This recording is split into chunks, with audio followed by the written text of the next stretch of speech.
Good morning सर्वांना। तर आज होता संडे आणि रात्रीच मस्त असा मटकी आणि आपले मूग आणि मसूर भिजत घातला होता। मसूरची सकाळी उठून भाजी करून घेतली, त्यानंतर मटकी होती ती मोड येण्यासाठी ठेवायची होती आणि जे आपलं मूग होते त्याचे करायचे होते आपल्याला चिले।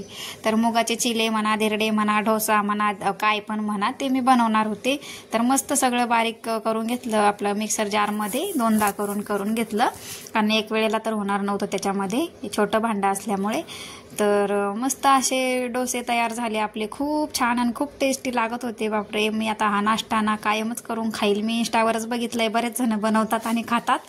तर हा खूप टेस्टी नाश्ता आहे आणि हेल्दी पण आहे, मला तर खूप आवडलाय। आणि या दोघांना मी बिना तिखटवाले बनवलेत, म्हणजे की त्याच्यात मिरची नाहीये आणि खूप मस्त आवडीने खाल्लाय। आमची बाई तर कधीच काही खात नाही, पण तिला हा डोसा खूप आवडलेला दिसतोय। मस्त खात होती ती, तिला तर खूप आवडलाय। आणि इथे मी खात होते तर माझ्याकडे पण आली तर थोडा तिखट पण चारलाय तिला, मस्त खात होती ती, तिला खूप आवडलाय हा डोसा। तर आज संडे असल्यामुळे आमचं सगळं आज निवांतच होतं। तर आदर्शचे पप्पा खाऊन वगैरे गेले आणि नंतर मला चहाची तलब काही जात नाही, नाश्ता झाल्यावर चहाही लागतो। तर मग माझ्यासाठी इथे चहा बनवून घेतला। आदर्शचे पप्पा गेल्यावर त्यांना काही चहाची गरज नाही, त्यांना चहा लागतच नाही, मग मी माझा चहा वगैरे बनवून घेतलाय आणि त्यानंतरच निवांत सगळे कामं आवरू म्हटलं आता।